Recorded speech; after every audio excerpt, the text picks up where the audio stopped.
número de homicídios sobre pessoas brancas, 18.852. Em 2006, 15.753. Em 2010, 13.668. Ou seja, o número de homicídios sobre brancos vem diminuindo com o passar do tempo. Agora, com relação aos negros e negras. 2002, 26.952. 2006, 29.925. 2010, 33.264, isso no Brasil. Então, a taxa de homicídios sobre os brancos diminuindo. A taxa de homicídios sobre os negros aumentando. Vamos escolher o ano de 2010. Brancos, 13.668. Negros, 33.264. Quando você faz um recorte de juventude branca e juventude negra, a diferença é ainda muito maior. Por que estou inicialmente usando este dado? Porque a lógica de segurança que se estabelece no estado do Rio e que vem se reproduzindo em Niterói é uma lógica que escolhe um inimigo. Quem é o inimigo? Quem deve ser perseguido? Onde é que a gente tem que limpar as ruas para produzir o efeito do bem-estar? O inimigo tem nome, o inimigo tem renda, o inimigo tem cor e o inimigo tem endereço. Em uma sociedade, em uma cidade cada vez mais desigual, há uma parcela que sobra socialmente. E essa parcela que sobra, pela falta de políticas públicas como educação, saúde, cultura, democratização dos meios de comunicação, essa parcela que não se insere na cidadania de mercado, que cá entre nós não serve para nada, essa é a parcela que mais sente na pele o aspecto penal e punitivo do Estado em nome da segurança pública. São comuns os discursos, temos que limpar as ruas da cidade. E esse limpar não se refere a resíduos sólidos, garrafas, latinhas. Esse limpar as ruas da cidade, geralmente no discurso de quem quer promover a paz, está se referindo a mendigos, a pobres, a moradores e moradoras de rua. O problema não é o indivíduo naquela situação. Qual o nome dele? Qual a história dele? De onde ele vem? O problema não é a situação social que gera a pobreza, a segregação e uma vida sem direitos. O problema é que essas pessoas no cenário da cidade atrapalham o nosso trânsito, atrapalham o nosso sentimento de segurança. E a lógica que se coloca é a lógica da higienização social. É limpar as ruas e retirar do nosso cenário quem sobrou, quem não tem direito e quem de alguma forma nos traz medo. Um medo que precisa ser contido com as armas e com a presença dos mecanismos de policiamento de violência do Estado.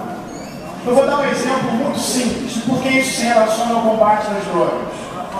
Onde está o grande lucro, por exemplo, da latinha de cerveja e do maço de cigarro? Está no bar que vende a latinha e que vende o maço de cigarro? É ali, companheiro vereador Bruno. Vamos pensar no álcool e no maço de cigarro. É no varejo, é no bar que há ali milhões girando de forma alguma. O comércio de drogas é o quarto maior comércio do mundo. Ele é bilionário. Ele abrange um mecanismo financeiro altamente complexo. Mas quando se fala em combate às drogas, o que acontece? Quem é criminalizado? É a ponta do problema. Quem é criminalizado? São os espaços sociais onde isso aparentemente aflora com mais intensidade. Quem é a imagem do negro? É aquele pobre morador de rua que está em uma pracinha me trazendo alguma sensação de insegurança, de mal-estar.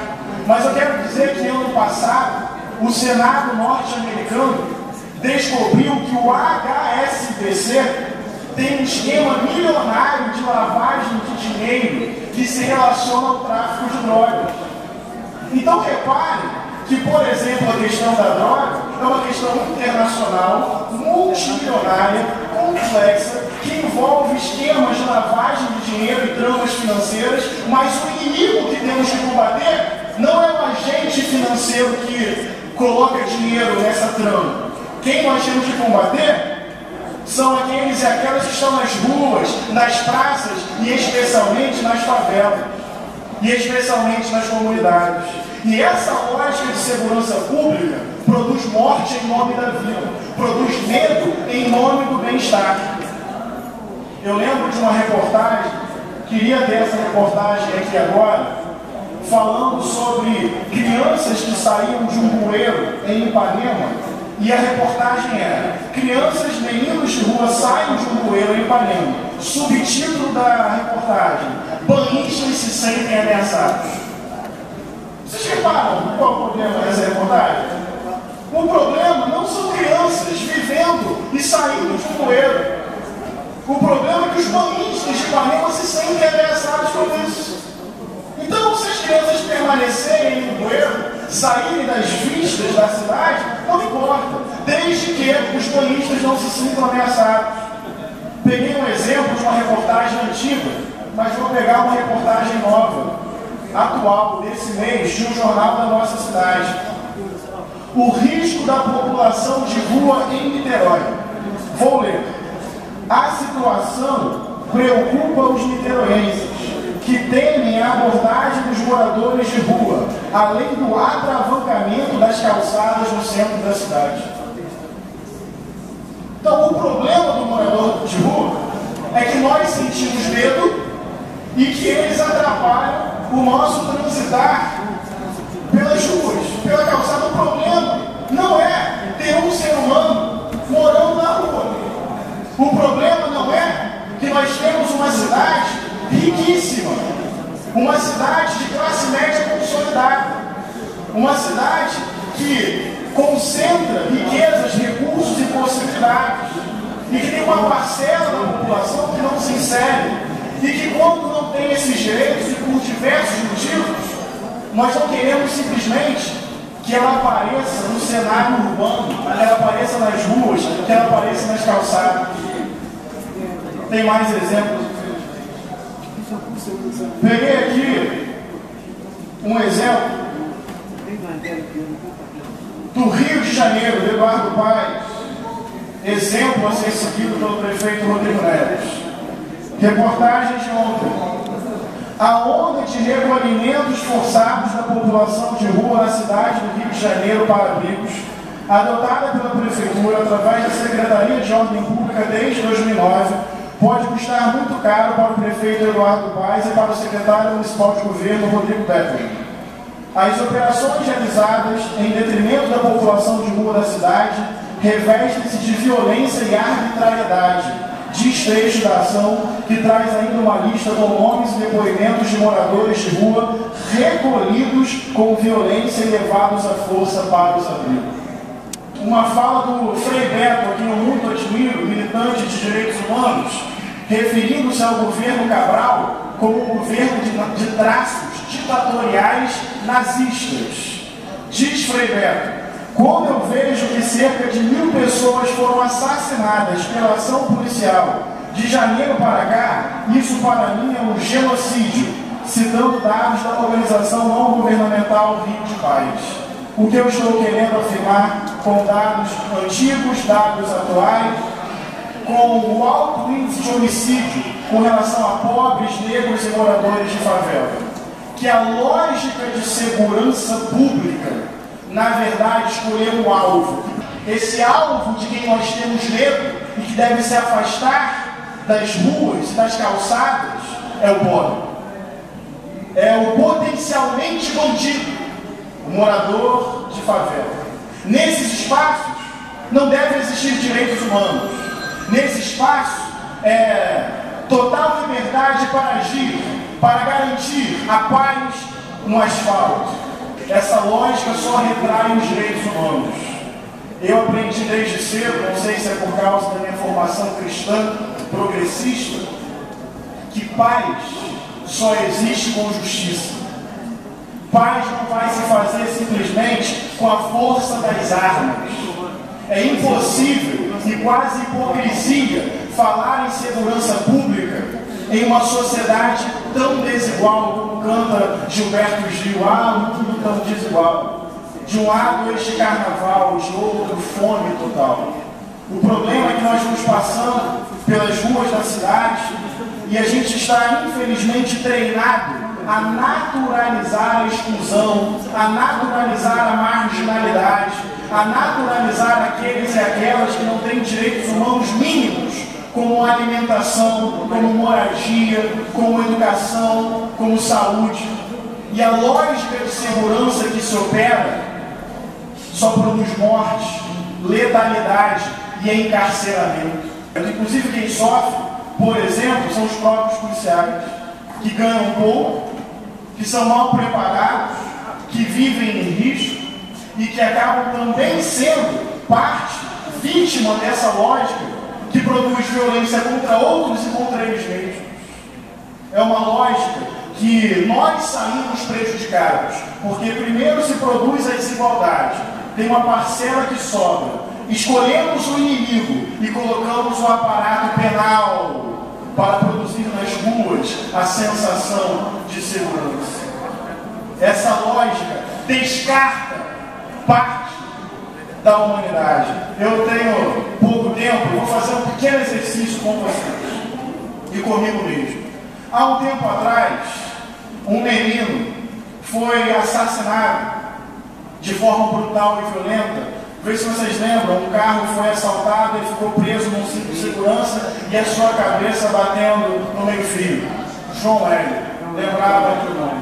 Uma morte violenta, dramática, que entristece o coração de qualquer pessoa que tem bom senso. Agora, também há pouco tempo atrás, teve uma menina que foi lançada do 7º andar de um prédio lá em São Paulo, pelo próprio pai. Lembram-se disso? Lembram o nome dela? Isso. Isabela Nardoni, morte triste, violenta, dramática, que aflige e entristece o coração de qualquer pessoa que tem senso de humanidade.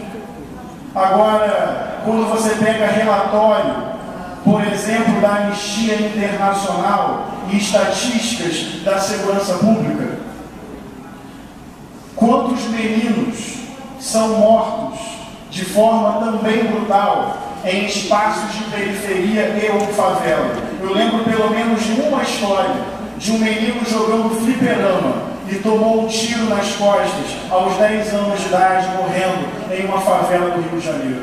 Agora a pergunta é: qual o nome dele?